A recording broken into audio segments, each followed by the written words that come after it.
కూడి వచ్చిన ప్రతి ఒక్కరికి మన త్రిత్వ దేవుని దీవెనలు, ఆశీర్వాదాలు మరి సమృద్ధిగా దేవుడు కలుగు చేయను గాక. ఆమేన్. ఈరోజు మనము ధ్యానించవలసిన వాక్యం ఏంటంటే దేవుని యొక్క ఇది ధ్యాన క్రిస్మస్. అంటే మనకి క్రిస్మస్ పండుగ వస్తుంది కదండి. అందరూ కూడా చాలా సంతోషంగా మరి బట్టలు కొనుక్కుని మరి మంచి మంచి పిండి వంటలు చేసుకొని మరి చర్చ్కి వెళ్ళి మనందరితో సహవాసం చేసుకుని బహుమతులు పంచుకుంటూ మనం ఎంతో సంతోషంగా ఉంటాం కదా. కానీ మనం అది ఈలోక సంబంధమైనటువంటి మరి ఆశీర్వాదం అనొచ్చు, మన సంతోషం అని కూడా అనుకోవచ్చు. ఈ లోకానికి దేవుడు మన కొరకు మనం పాపం లేని వారము అని చెప్పుకునే స్థితికి మనల్ని తీసుకురావటానికి పాపం లేని ఆయన మన కొరకు పాపమై మరి ఈ లోకంలో మన పాపాలన్నీ కూడా భరించిన దేవాది దేవుడు కాబట్టి మనల్ని పరిశుద్ధులుగా చేయటకు ప్రభు మనలను మరి ఆయన ఏర్పరచుకున్నాడు. ఎందుకంటే అది ప్రభు చెప్తారు కదా వాక్యంలో, మరి మనం పరిశుద్ధులుగా ఉన్నప్పుడు ప్రభువును చూడగలము. కాబట్టి అటువంటి స్థితిలోకి మనం రావాలంటే ప్రభువు మన కొరకు మరి ఈ లోకంలోకి పాపంగా వచ్చారు. పాపం చేయటం వల్ల దానికి ఒక శిక్ష ఉంటుంది. ఆ శిక్ష వల్ల అలా ఏమవుతుందంటే మనము నశించిపోతాం అన్నమాట. అదే శిక్షను మనము భరించినట్లయితే మనము ప్రభువుకి దూరం అయిపోయి మరి ఈ శిక్షా విధిలో మనము మరి జీవితాంతం కూడా గడపవలసిన పరిస్థితి వస్తుందని దేవుడు మనుషులను మరి తన రూపంలోకి చేసుకుంటూ వల్ల మరి ప్రభువు మన నుండి దూరం అయిపోవటాకైతే ఆయన ఉద్దేశం కాదు కనుక మరి ఆ యొక్క గొప్ప ఆపద నుండి మనం తప్పించడం కోసం ఆయన ఈ లోకానికి నరరూపుగా వచ్చి మన పాపములన్నింటినీ భరించి మనలను పవిత్రులుగా చేసి ప్రభు తనకు నిజమైన బిడ్డలుగా మనలను మరి తీసుకున్న దేవాది దేవుడు. కాబట్టి అట్టి దేవాది దేవుడు ఈ లోకంలో పుట్టారని ఆయన యొక్క మరి జన్మదినాన్ని మనము మరి పండుగగా చేసుకునేటువంటి మరి దినాలు మనకి ఈ దినాలు. కాబట్టి ప్రతి వారం కూడా ఎంతో సంతోషంగా ఉంటాము. అందరికి సెలవులు ఇస్తారు. మరి అందరూ కుటుంబాలతో కలిసి కూడా ఈ యొక్క పండుగను చేసుకుంటూ ఉంటాం కదా. అంటే దాన్ని మనం ఎట్లా చేసుకోవాలంటే ధ్యానం చేసుకుని ప్రభు యొక్క ధ్యాన క్రిస్మస్, దీన్ని ధ్యాన క్రిస్మస్ అని మాత్రం మనం అనుకోవచ్చు. అనగా మరి దేవుడు మన కొరకు వచ్చారు కాబట్టి ఆయన యొక్క క్రియలను ధ్యానించుకుంటూ మనము ముందుకు వెళ్ళాలని మరి ఆయనతో సహవాసం చేయాలని ఆయన యొక్క మరి గొప్ప మరి ప్రణాళిక అయిందనమాట. మరి సంఖ్యాకాండం 24:16 ఉంటుంది. మరి దేవవాక్కులను వినిన వాని వార్త, మహోన్నతి విద్య ఎరిగిన వాని వార్త, అతడు పరవశుడై కన్నులు తెరిచిన వాడే సర్వశక్తిని దర్శనము పొందెను. ఆ పైన కూడా చూస్తే 15వ వచనంలో బెయోరు కుమారుడైన బిలాముకు వచ్చిన దేవోక్తి, కన్నులు తెరిచిన వానికి వచ్చిన దేవోక్తి అని ఉంటుంది. కన్నులు తెరిచిన వానికి అన్న చోట 15వ అధ్యాయంలో కింద ఫుట్ నోట్లో ఏముంటుందంటే కన్నులు మూసిన వానికి అని కూడా ఉంటుంది అనమాట. అంటే కన్నులు మూయటం ఏంటి, తెరవటం ఏంటి అన్నది మనము ఒకసారి మనం ఆలోచించవచ్చు. మరి ఆయన కన్నులు తెరిచిన వాడే పరవశుడే మరి సర్వశక్తిని దర్శనాన్ని పొందాడట. మరి మనము కన్నులు మూయటం అంటే ఏంటి? మనకంటే ఈ లోక సంబంధంగా మనకి ఏమంటే 2 కళ్ళు ఉంటాయి కదండి. కాబట్టి ఈ లోక సంబంధమైన ఈ కన్నులు మనము ఏం చూస్తాము? మనుషులను చూస్తాము, వాళ్ళ రంగు రూపులు చూస్తూ ఉంటాము. మరి పచ్చని చెట్లను మరి సృష్టి యావత్తును కూడా ఈ కన్నులతో చూడగలము. కానీ దేవాది దేవుడు పరిశుద్ధుడు అయిన ఆ దేవుణ్ణి చూడాలంటే మనకు ఆత్మీయ నేత్రాలు ఉండాలన్నమాట. కాబట్టి ఈయన ఇక్కడ బిలాం గారు ఏం చేస్తున్నారు? ఈ లోక సంబంధమైన కన్నులను మూసిన వాడై మరి పరలోక సంబంధమైనటువంటి ఆత్మీయ నేత్రాలు తెరిచిన వాడే అప్పుడు ప్రభువుని చూస్తున్నాడట. అంటే బాహ్య నేత్రాలను మాత్రం మూసేశాడనమాట. అందువల్ల అతను ధ్యానం చేస్తున్నాడు అనమాట. ఈ ధ్యానం వల్ల ఏమవుతుంది? దర్శనం కలిగిందంట. మరి అంతరంగాలు తెరవబడ్డాయి అనమాట. దర్శనంలో మనకి దేవుడు ఏం చేస్తాడండి, జరగబోయే కార్యక్రమాలు, మరి లేకపోతే జరిగిపోయిన కార్యక్రమాలు, మరి ప్రతిది కూడా క్లియర్ గా మనకు దేవుడు చూపింపగలడు అనమాట. దాన్నే ధ్యానం అంటాము. మనం కూడా ప్రతి సోమవారం కూడా మార్నింగ్ ఈ యొక్క సన్నిధిలో ఉంటాం కదా, అంటే ధ్యానంలో మనం ప్రభుతో సహవాసం చేసే స్థితిలో మనం ఉంటాం అనమాట. ఈ దర్శనం ఎప్పుడు కలుగుతుందంటే ధ్యానంలో ఉన్నప్పుడే దర్శనం కలుగుతుంది. ధ్యానం లేకుండా మాత్రము దర్శనము మనకు రాదనమాట. మరి కన్నులు తెరిచిన వానికి అంటున్నారు, అంటే ఈ ఈ ఈ లోక సంబంధమైన కన్నులను మూసేసి మన ఆత్మీయ నేత్రాలు తెరుచుకుని ప్రభు సన్నిధిలో మనం నిలబడాలని మరి ప్రభు యొక్క ఆలోచన, ఆశ అన్నమాట. అలాగే దేవుని చూచే కన్ను మనము పొందగలగాలంటే మన మనోనేత్రములు తెరవబడాలన్నమాట. ఇప్పుడు పౌలు గారు చెప్తున్నారు, మరి మనోనేత్రములు అని అంటున్నాడు. అంటే ఈ లోక సంబంధమైన దేవత మరి మనుషుల యొక్క మనోనేత్రాలకు గుడ్డితనం కలిగిస్తుందంట. కాబట్టి మనోనేత్రాలు అనేవి మనకున్నాయి కాబట్టి ఆ వాటికి గుడ్డితనం రాకుండా ఉండాలంటే మన పాపములు మనకి ప్రభుకి అడ్డు వస్తాయి కనుక మనము ప్రభు యొక్క దర్శన రూపాన్ని చూడాలంటే, ఆయన మాట వినగలగాలంటే మన మనోనేత్రములు తెరవబడాలన్నమాట. మరి ప్రసంగి అయినటువంటి సొలొమోను గారు కూడా ఏం చెప్తారండి, జ్ఞానికి కన్నులు ఎక్కడ ఉంటాయి అంటే తలలో ఉంటాయని చెప్తున్నారు అనమాట. అలాగే మరి ఈ లోకానికి మరి వచ్చినటువంటి ఈ లోకంలో ఉన్నటువంటి గొప్ప గొప్ప ప్రవక్తలందరూ కూడా వాళ్ళు ఏం చెప్తున్నారు, దేవుడు వస్తాడు, దేవుడు పుడతాడు, దేవుడు మన కొరకు మన పాపాలను భరించడానికి వస్తాడు, మనకు కుమారుడు అనుగ్రహింపబడతారు అని ఇట్లాగా ఆయన రాకముందే ఆయన వస్తారు అని వాళ్ళు మరి వాళ్ళ ధ్యాన నేత్రాలతో చూచి, వాళ్ళ మనోనేత్రాలతో చూచి మనకు చెప్తున్నారన్నమాట. ఇదే అధ్యాయంలో సంఖ్యాకాండము 24లో 17వ వచనంలో ఏముంటుందంటే, ఆయనను చూచుచున్నాను కానీ ప్రస్తుతమున ఉన్నట్టు కాదు అంటున్నాడు. మరి ఆయన మనోనేత్రాలతో చూచినప్పుడు ఇప్పుడు కాదు వస్తాడు అని చెప్తున్నాడు. అంటే ఈయన చూచిన ఒక 7,000 సంవత్సరాల తర్వాత కానీ మనం ప్రభువు పుట్టలేదనమాట. మరి అంత ముందుగా ఆయన చూచి ఆయనను మరి ఆ కన్నులతోనూ చూచి ఆయన యొక్క క్రిస్మస్ యొక్క అనుభవాన్ని ఆయన పొందగలిగి ఉన్నారు. మరి ఆయన చెప్తున్నారన్నమాట, నక్షత్రము యాకోబులో ఉన్నట్టు ఉదయించింది, రాజదండము ఇశ్రాయేలులో నుండి లేచుతుంది, మహోన్నత విద్య అందుకున్నారు అని అనేటువంటి ఆ విద్యను ఎరిగిన వారే, వారి మనోనేత్రములు తెరిచిన వారే సర్వశక్తిని దర్శనం పొందుతారన్నమాట. ఎప్పుడైనా సరే మనము ఈ యొక్క ప్రవచనాలను మనము చూస్తూ ఉంటాం కదా. వీళ్ళు ఎందుకు ప్రవచనాలు చెప్తారండి అంటే, వారికి ఉన్నటువంటి ఈ యొక్క బాహ్య సంబంధమైన నేత్రాలు మూసుకుని కన్నులు మరి ఆత్మీయ నేత్రాలు తెరుచుకుని మరి ప్రభు కొరకు మరి ఆయన సన్నిధిలో కనిపెట్టుకుని ఆయన ఎప్పుడు కనపడతారో, ఏ విధంగా కనపడతారంటే మనసంతా అక్కడ కేంద్రీకరించుకుని మనం సన్నిధిలో అంతే కదండి, మన మనోనేత్రాలు మనోనిదానం కలిగిన వారమై అని చెప్పుకుంటాం కదా. మనోనిదానంతో ప్రభు మన మధ్య ఉన్నారని ఆయన మన ఎదుర్కొనే ఉంటారు. కానీ మనము ఈ యొక్క బాహ్య నేత్రాలతో చూడలేము కనుక మన ఆత్మీయ నేత్రాలు తెరుచుకుంటానికి మనము ప్రాక్టీస్ చేస్తున్నాము. అదే మన సన్నిధిలో మనం నేర్చుకుంటున్నాము. ఆయన్ని చూడగలిగిన స్థితికి ఒకరోజు మనం ఎదుగుతాం అన్నమాట. అలాగే మన ఈ యొక్క విద్యను మనము మనం నేర్చుకునవలసిన వారమే ఉన్నాం కాబట్టి ప్రతి దినము మనము ప్రాక్టీస్ చేసుకోవాలా. ప్రభు సన్నిధిలో నిలబడి మరి ఆయన కళ్ళు మూసుకుని ప్రభువుని ఆత్మీయ నేత్రాలతో చూడటానికి మనం గనక అభ్యాసం చేసినట్లయితే అది మనకు కూడా దేవుడు అనుగ్రహిస్తాడనమాట. అలాగే యెషయా గారు చెప్తున్నారు 7:14లో, కాబట్టి ప్రభు తానే యొక్క సూచనను చూపును, ఆలకించుడి, కన్యక గర్భవతి కుమారుని కని అతనికి ఇమ్మానుయేలు అని పేరు పెట్టును. మరి ఆయన ఎప్పుడు 7,000 సంవత్సరాల ముందు అంటే మరి అప్పుడు చెప్తున్నాడు ఆయన,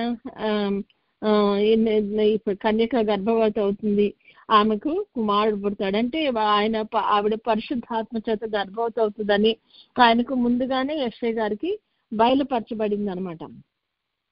పైగా మనము మామూలు కన్నులతో చూసాం అనుకోండి, అబ్బా బాబు ఎంత చక్కగా ఉన్నాడండి, ఎర్రగా ఉన్నాడు, బొద్దుగా ఉన్నాడు, ఎంతో చక్కగా ఉన్నాడు అనేసి మనము ఈ యొక్క నేత్రాలతో చూసినప్పుడు అనుకుంటాం. కానీ ఈయనకి ఎట్లా కనపడుతుంది? ఆత్మీయ నేత్రాలతో చూస్తున్నాడు కాబట్టి ఆయనకి ఎట్లా కనపడుతుందంటే, ఆయన మనకు కుమారుడు అనుగ్రహింపబడును, ఆయన భుజము మీద రాజ్యభారం ఉండును, ఆశ్చర్యకరుడు, ఆలోచనకర్త, బలవంతుడైన దేవుడు, నిత్యుడగు తండ్రి, సమాధానకర్తయగు అధిపతి అని అతనికి పేరు పెట్టబడును.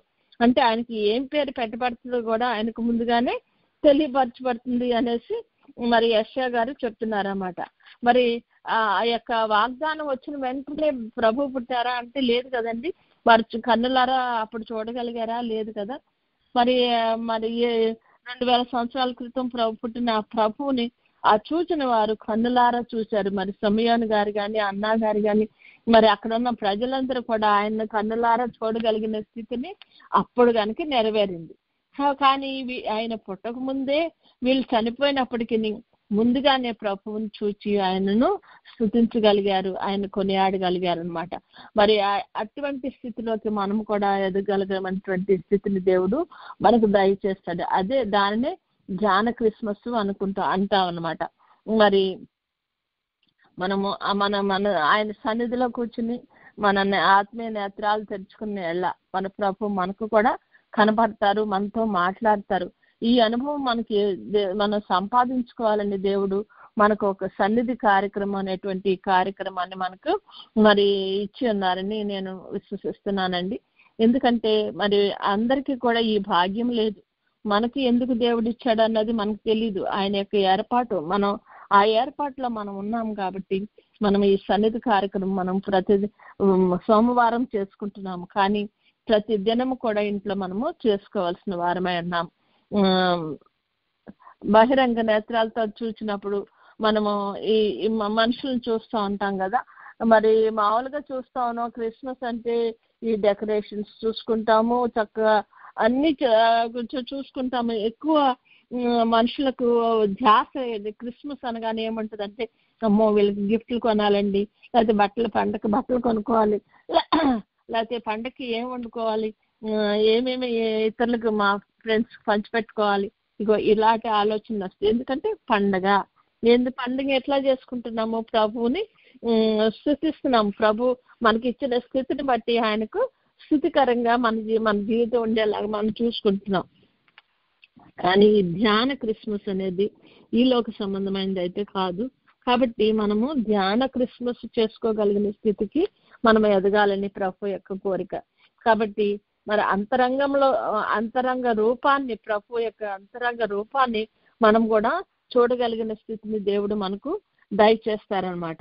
మరి అలాగే యోహాను గారు కానీ, పౌలు గారు కానీ, తర్వాత మిగిలిన భక్తులు కానీ మరి ప్రభు యొక్క రెండవ రాకడను గురించి కూడా ఎంతగానో ప్రవచించున్నారు బైబిల్లో. మనం ప్రతిదినము బైబిల్ చదువుతాము, ప్రతిదినము వాక్యం వింటూ ఉంటాం. కానీ ఈ రాకడ వస్తుందని అందరికీ తెలుసు. మరి సూచనలన్నీ జరుగుతూనే ఉన్నాయి. ఎన్నో మరి ప్రభు చెప్పిన్నారు, మరి ఆయన భక్తులు చెప్పి ఉన్నారు త్వరలో వస్తున్నాడని, త్వరగా వచ్చి ఆయన సంఘాన్ని తీసుకుని వెళ్తాడని, తర్వాత మళ్ళీ 7 ఏళ్ల శ్రమ వస్తుందని. మనకి ఎంత కూడా మనం ప్రతి దినము ఆల్మోస్ట్ వింటూనే ఉంటున్నాము, దాన్ని మరి మనసును పెడుతూనే ఉంటున్నాము. కానీ దానికి అనుగుణంగా మన జీవితాలు మార్చుకుంటున్నామా, దానికి సిద్ధపాటు కలిగి ఉన్నామా అనేది మనము ఎంతగానైనా ఆలోచించవలసిన పని. ఆయన రావటం, సిద్ధపడిన వారిని తీసుకుని వెళ్ళటం మరి జరుగుతుంది. కానీ మరి దేవుడు మనలను తీసుకువెళ్ళే స్థితికి మనం ఉన్నామా లేదా అని మనం ఆలోచించుకోవాలి. మనం ఒక పాటలో ఉంది కదా, ఒక దైవజనుడు రాసిన పాట, నేడు దేవుడు నిన్ను చూడవచ్చినాడు అన్న పాటలో మరి దేవుడు మనల్ని చూడటానికి వచ్చి ఉన్నాడు ఇక్కడికి. కాబట్టి దానికోసం మనం ఏం చేయాలట? మేలుకోవాలట. మేలుకుని మనలో ఉన్నటువంటి పాపాన్ని చాలుకోవాలి, అంటే మానవేయాలి. పాపం మానేసి మరి ఆయన యొక్క పరిశుద్ధ స్థితిలోకి మనం రావటానికి ప్రయత్నించాలి. మరి ప్రభువును చూడాలనేటువంటి ఆ తపన మనలో ఉండాలన్నమాట.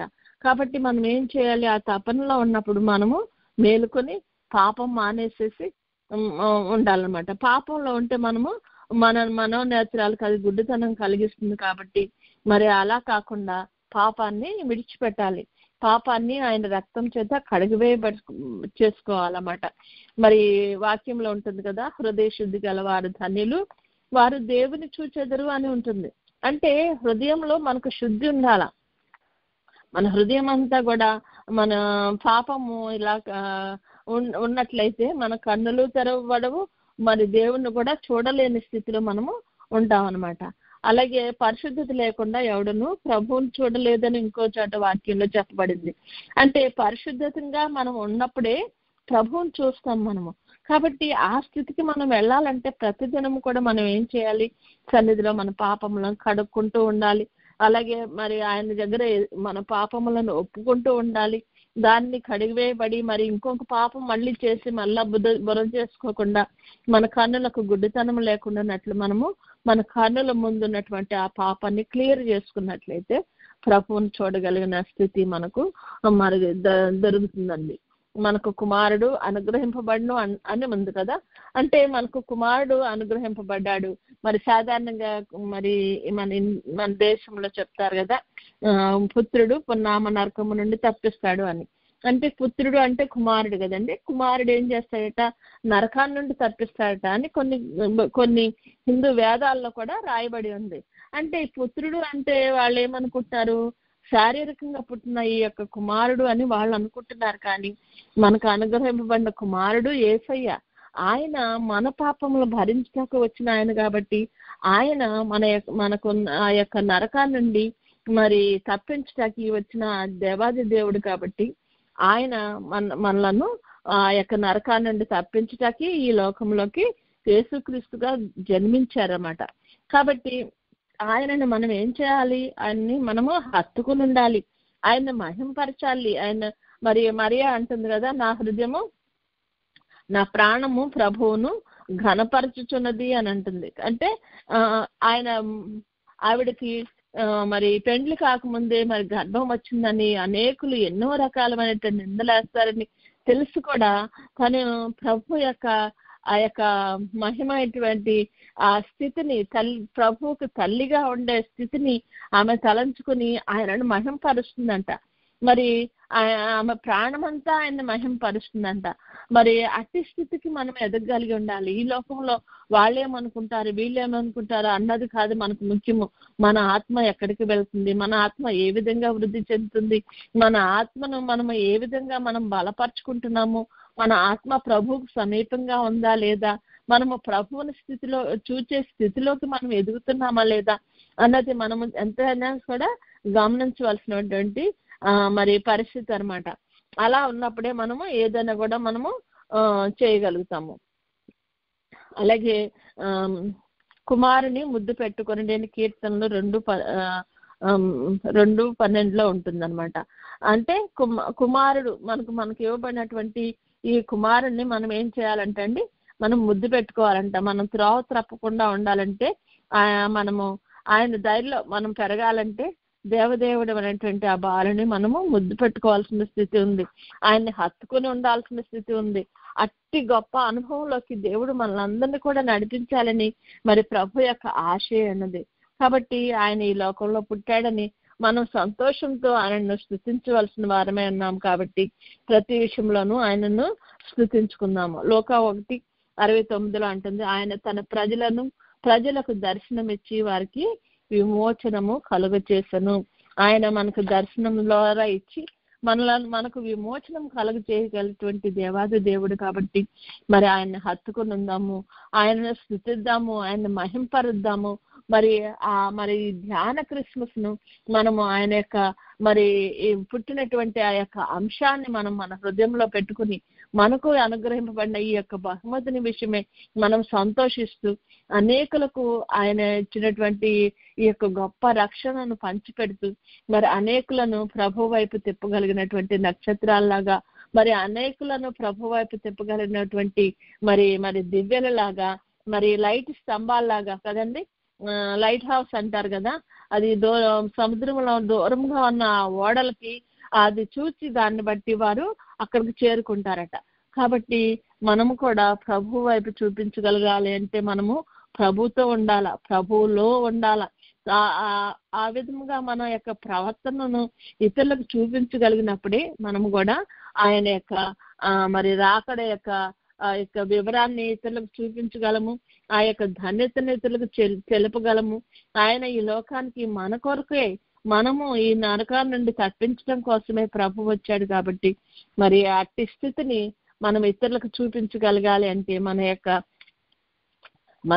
యొక్క ప్రవర్తన మన ఇతరులు చూడగలిగటకు మనము కూడా ఆ విధంగా మనం నడుచుకుంటూ ఇతరులకు మనం మాదిరికరంగా జీవించాలని ప్రభు కోరుకుంటున్నాడు.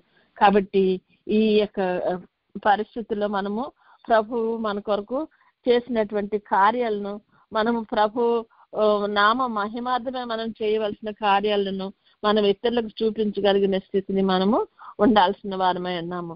కాబట్టి ప్రతి విషయంలోనూ ఆయనకు మన మహిమ చెల్లిస్తూ మరి ఆ ప్రతి విషయంలోనూ ఆయన నామానికి మహిమార్థమే మనం జీవించటకును మనము ఉండాలన్నమాట. మనం ఎప్పుడైనా సరే ఈ లోకంలో ఉండగా మరి ఈ లోక సంబంధమైన కన్నులను మూసుకుంటూ పరలోక సంబంధమైనటువంటి ఆత్మీయ నేత్రాలను మన మనోనేత్రాలు తెరుచుకున్న వారమే ప్రభువును చూడగలిగిన స్థితికి ఎదుగునట్లు దేవుడు మనందరికీ కూడా ఈ వాక్యం అన్న ప్రతి బిడ్డను కూడా సిద్ధపాటు చేసి ఆయన చూచి ఆయనతో మాట్లాడి ఆయన రూపంలోకి మారగలిగిన స్థితిని దేవుడు దయచేయను గాక.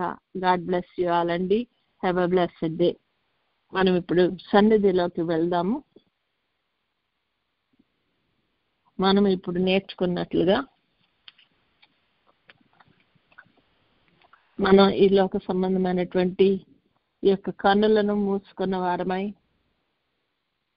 మనోనేత్రాలు తెరుచుకుంటకు మనోనిదానం కలిగిన వారమై ప్రభు పాదాల దగ్గర ఉన్న మనము ప్రభు మీద దృష్టి నిలుపుదాం. ప్రభువుకి మనకు ఏమన్నా అడ్డు వస్తున్నాయా అనుకుంటే ఆ ప్రతి విధమైనటువంటి పాపాన్ని ప్రభు ఎదుట మనం ఒప్పుకుందాం. ప్రభువును మేము చూడలేకపోతున్నామయ్యా, నీకు నాకు మధ్య ఉన్నటువంటి ఈ యొక్క కన్నుల పొరలను తొలగించు ప్రభువా అని ప్రభు సన్నిధిలో నా పాపములను క్షమించు ప్రభువా అని ప్రభు సన్నిధిలో ప్రభుని వేడుకుందాం.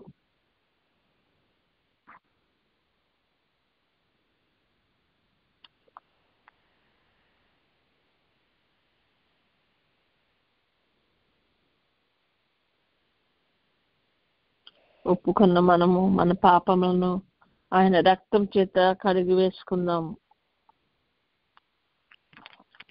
తన శిలువలో మన కొరకు కాచినటువంటి ఆ యొక్క రక్తాన్ని మన మీద ప్రోక్షించి ప్రభు మన ఆత్మీయ నేత్రాలు తెరవనట్లు ప్రభుని సన్నిధిలో మనము వేడుకుందాం.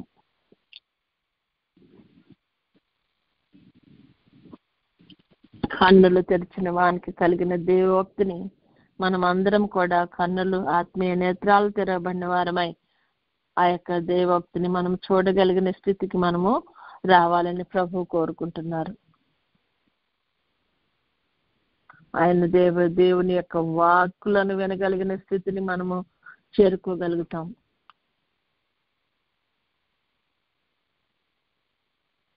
పరవశంతో ఆయన యొక్క సన్నిధిని మనము ఆయన దర్శనాన్ని మనం పొందుకోగలుగుతాం.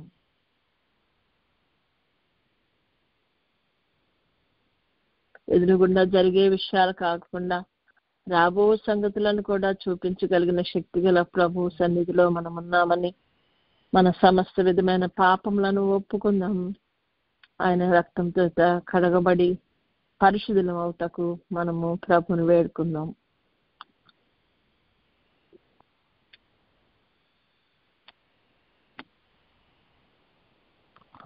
పాపములను ఒప్పుకున్న మనము తీర్మానం చేసుకుందాం. నాయనా, ఈలో బాహ్య నేత్రాలతో ప్రభా మేము ఏదో చూస్తూ ఉంటున్నాం తండ్రి. మా ఆత్మను ప్రభా నిర్లక్ష్య పెట్టకుండా ఉంటామని నాయనా, మా ఆత్మను ప్రభా నా తండ్రి నాయనా నీ సన్నిధిలో నా తండ్రి హృదయ శుద్ధి గలవారమై ప్రభా నిన్ను చూడగలిగిన స్థితికి ఎదగాలని నాయన నేను తీర్మానించుకుంటున్నా. నాయన ప్రభా నాకు సహాయం దయచేయండి నాయన. అని ప్రభు పావన పాదాలు పట్టుకుని బతిమలాడదాం.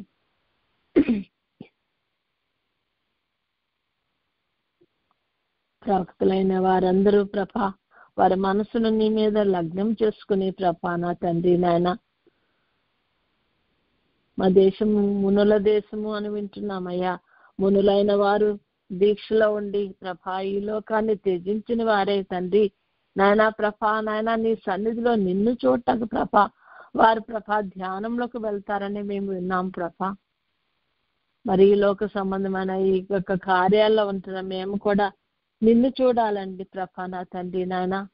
ఈ లోక సంబంధమైన వాటికి మేము ఇంపార్టెన్స్ ఇవ్వకుండా నా ప్రభా ఆయన మా ఆత్మకు తండ్రి నాయన ఇంపార్టెన్స్ ఇచ్చి ప్రభా నాయన నీ సన్నిధిలో నీ ధ్యానంలో నా తండ్రి నాయన గడపాలని ప్రభా నేను తీర్మానించుకుంటుండగా నా ప్రభా నాకు సహాయం దయచే తండ్రి అని ప్రభు పాదాలు పట్టుకుని బతిమలాడుకుందాం.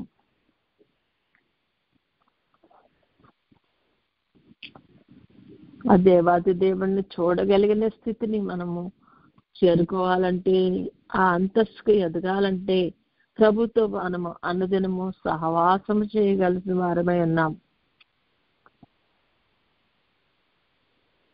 మన శక్తి చేత కాదు, మన బలము చేత కాదు, కానీ ఆత్మ చేతనే కార్యములు జరుగుతున్నవని వాక్యములో సెలవిచ్చిన రీతిగా ఆయన తన పరిశుద్ధ ఆత్మను మనకు సహాయముగా ఇవ్వాలని ఆయనకు మనలను మనము సమర్పించుకుందాము. ప్రభువుకు మనం సంపూర్తిగా సమర్పించుకున్నప్పుడే ఆయన మనలో కార్యసాధకమైన కార్యములు చేయగలవాడు.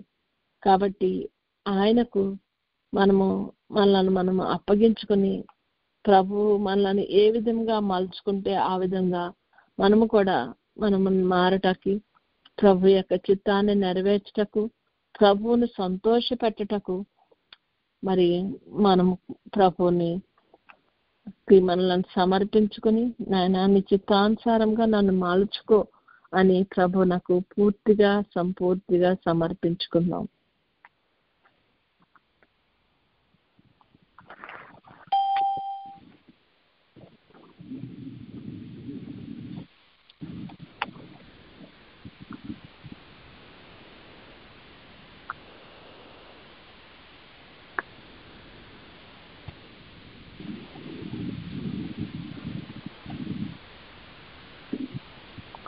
నాయన నక్షత్రము నా తండ్రి నాయన యాకోబులో ఉదయించును అని ప్రభా భక్తులు ప్రభా ఎంతో కాలము క్రితము ప్రభా చూచి ఉన్నారు తండ్రి. అదేవిధంగా నా తండ్రి నాయన నీవు ప్రభా నా తండ్రి నాయన ఇశ్రాయేల్ దేశంలో తండ్రి యూదా జనాంగంలో నువ్వు పుట్టి ఉన్నావు ప్రభా నా తండ్రి. నీ బిడ్డలమైన మేము కూడా ఆ విధంగా నా తండ్రి నాయన నీవు చేయబోయే కార్యములు చూడగలిగిన స్థితికి మేము రావాలంటే మమ్మలను ప్రభా సరైన రీతిలోకి మలచి నా ప్రభా నిన్ను చూడగలుగుటకును నీతో మాట్లాడగలుగుటకును నీతో సహవాసం చేయగలుగుటకు నాయన ఉన్నటువంటి ఆ స్థితిలోకి ప్రభా మమ్మలను మార్చు నాయన అని ప్రభు నాకు సమర్పించుకుందాం.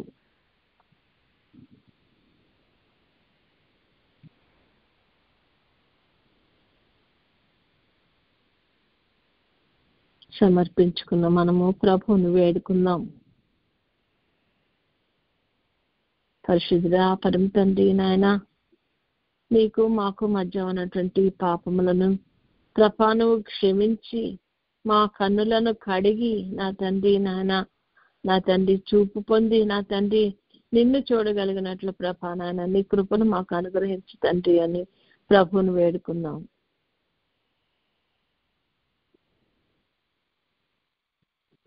మేము కన్నులు తెరవబడిన వారమై మా చెవులు విప్పబడిన వారమే నా ప్రభా నీ సర్వోన్నతుడైన నిన్ను చూడగలుగుటకును నీ మాటలు వినగలుగుటకును నాయన నీకు విధేయులమై జీవించగలుగుటకు ప్రభా నాయన మాకు నేర్పండి ప్రభా అని ప్రభుని వేడుకుందాం.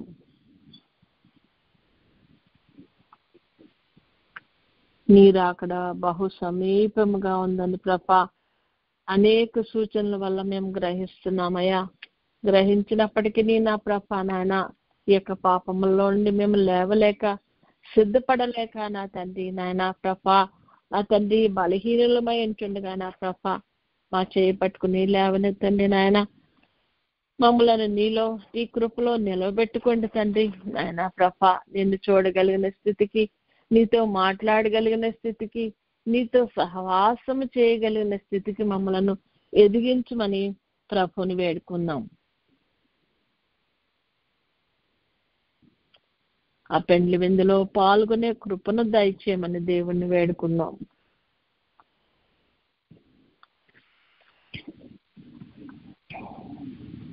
నాయనా నీ సన్నిధిలో నీ ముఖము చూస్తూ, నీతో సహవాసం చేస్తూ, నీతో పాటు ప్రభ ఆ పెండ్లి విందును ప్రభ మేము ఆరగిస్తూ నా తండ్రి నాయన ప్రభ మా జీవితాన్ని ప్రభ సంతోషభరితంగా నా తండ్రి ముందుకు సాగించుకుని లాగిన ప్రభ నాయన పెండ్లి కుమార్తె వరుసలోకి మమ్మలను మార్చు నాయన. ఆ రూప లావణ్యాలు మాకు అద్దండి ప్రభ నాయన. నీవు ఏర్పరిచిన ప్రతి విధమైనటువంటి నాయన ప్రభ నా తండ్రి నాయన ప్రతి విధమైన అలంకారాలు ప్రభ మాకు అద్దిన ప్రభ నీ యొక్క పెండ్లి కుమార్తె వరుసలోకి మమ్మల్ని చేర్చుకోమని ప్రభువుని వేడుకుందాం. ప్రభు యొక్క రూపంలోకి మనం మారాలంటే ప్రభు మనను ఆ విధంగా మనల్ని సిద్ధపాటు చేయాలి కనుక మన శక్తి చేత కానీ ఈ క్రియను ప్రభు హస్తాలకు అప్పగించేందుగా ప్రభు మనకు సహాయం చేయాలని ప్రభుని వేడుకుందాం. మనమే కాదు, మన బిడ్డలు, మన కుటుంబాలు, మన స్పౌసెస్, మన ఇన్లాస్, మన తల్లిదండ్రులు, తోబుట్టువులు, మన స్నేహితులు ఏ ఒక్కడెక్క కూడా ఇక్కడ విడవబడకుండానట్లు మనం అందరం కూడా ప్రభు రాకడకు సిద్ధపడినట్లు ప్రభు మనకు దయచేయాలని ప్రభుని వేడుకుందాం.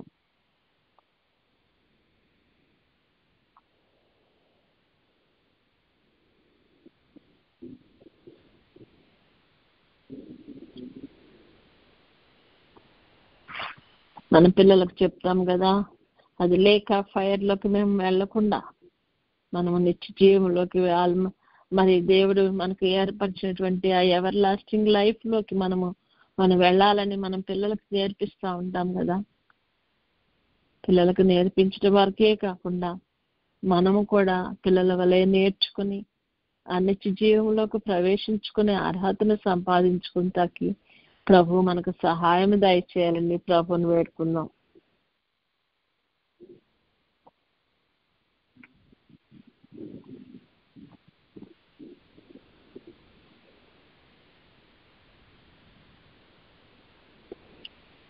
వేడుకున్న మనము ప్రభువుని స్తుతించుకుందాం.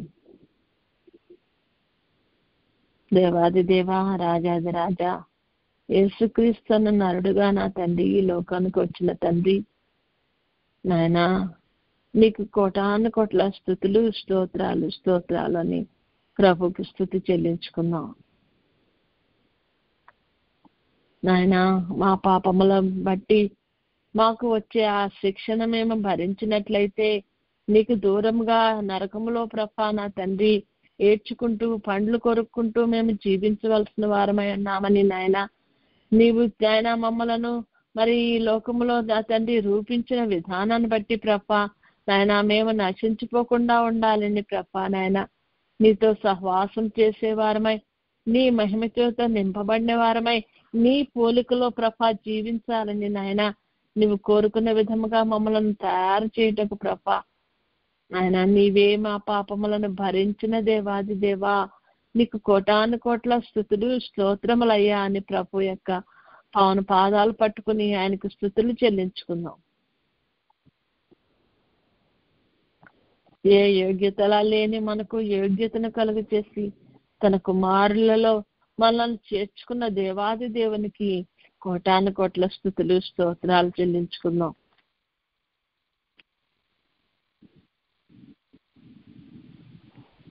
నాయన నిన్ను నీవు తగ్గించుకుని ఈ లోకానికి వచ్చి నా ప్రభా నాయన రాజుల కుటుంబాల్లో పుట్టకుండా నా ప్రభా నా తండ్రి నాయన నాయన ఎవరికి అందనంత స్థితిలో నువ్వు ఉండకుండా ప్రభా ప్రతి వారికి అందుబాటులో ఉండాలని నాయన పశువుల పాకలో పడి బడి ఉన్నామని ప్రభా మేము వింటున్నామయ్యా.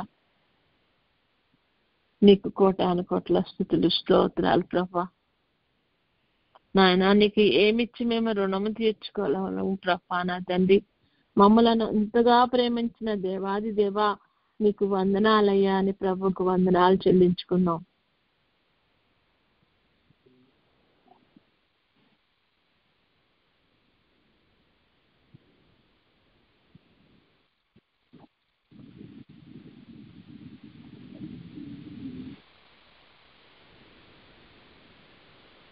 నాయన నిన్ను ఈ క్రిస్మస్ సందర్భంలో నిన్ను ధ్యానించుకుంటకు ప్రభా మమ్మలను గైడ్ చేసిన దేవాది దేవా నీకు వందనాలయ్యా. మేము ఆత్మీయమైనటువంటి నా తండ్రి నాయన ధ్యాన క్రిస్మస్ ను మేము చేసుకోగలుగుతాకు ప్రభా మా అందరి ఎడల నువ్వు చూపించిన కృప నిమిత్తము నీకు వందనాలు చెల్లిస్తున్నామయ్యా.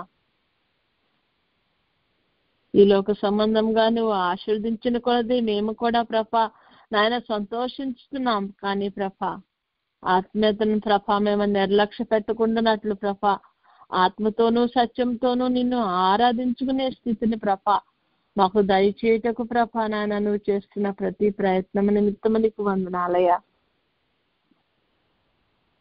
మేమందరము ఆత్మతో సత్యంతో నిన్ను ఆరాధించుకునే కృపను మాకు దయచేయండి తండ్రి.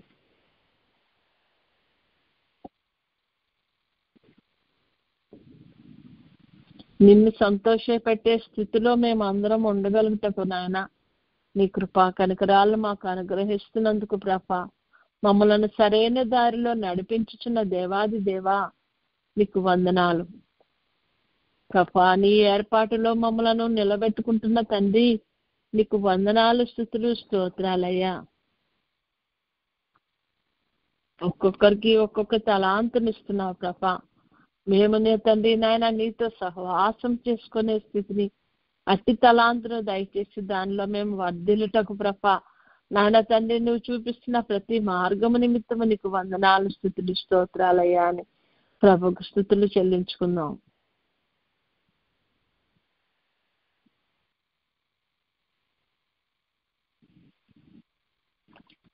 మా ప్రార్థనలు అన్నీ విని ప్రభా నాయన మమ్మలను ప్రభా నా తండ్రి కడిగి పవిత్రపరిచి నీ బిడ్డలుగా నీ రూపంలోకి మార్చుకుంటున్న దేవాది దేవా నీకు స్తుతులు స్తోత్రాలు నీ ప్రభుకు స్తుతులు చెల్లించుకున్నాం.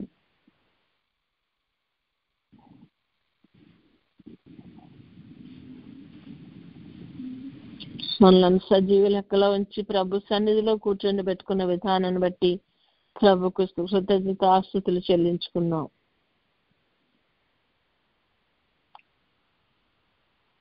మనము కేవలము మంటి వంటి వారమని ఆయన జ్ఞాపకం చేసుకుంటున్నాడని వాక్యంలో ఉంది. మనం మంటితో చేయబడినప్పటికీ తన మహిమ వస్త్రాన్ని మన మీద కప్పిన దేవాది దేవునికి కృతజ్ఞతాస్తుతులు చెల్లించుకున్నాం.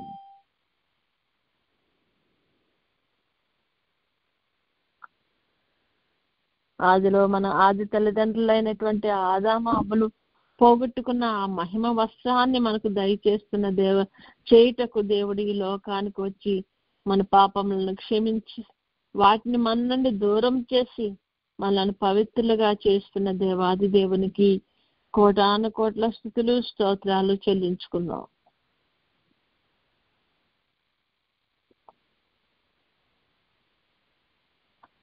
ఆయన యొక్క రూప లావణ్యాలు మనము ధరించుకుంటూ దేవుడు మనకు ఇస్తున్నటువంటి ఆయన దివ్య లక్షణాలను బట్టి దేవునికి వందనాలు చెల్లించుకుందాం.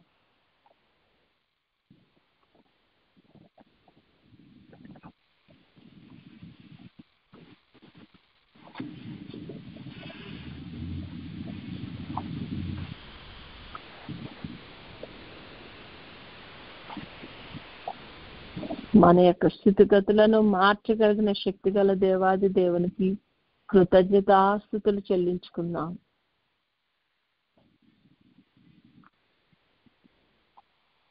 ఆయనను స్తుతిస్తూ మహింపరుస్తూ ఆరాధిస్తూ మరి ఎక్కువగా ఆయనతో సహవాసం చేస్తూ ఆయన రూపంలోకి మార్చుటకు దేవుడు మనకిస్తున్న అవకాశాల నిమిత్తము దేవునికి కృతజ్ఞతాస్తుతులు చెల్లించుకుందాం.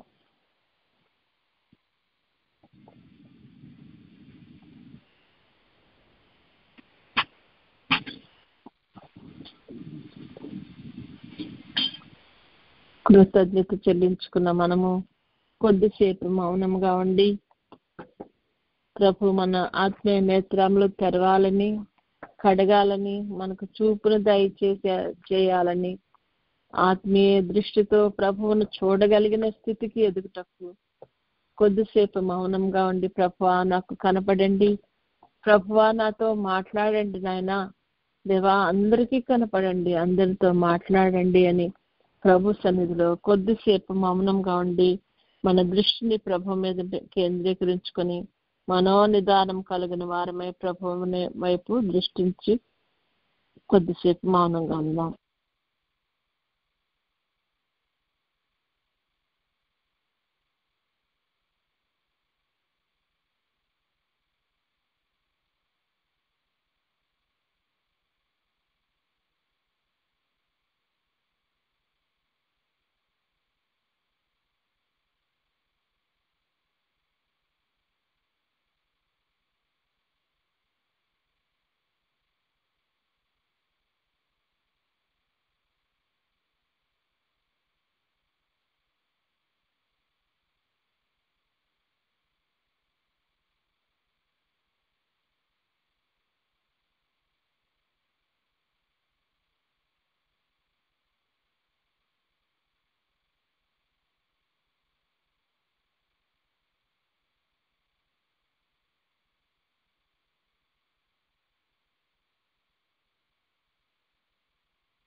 నరకంబు తాపించు నరుడౌ దేవపుత్రుని,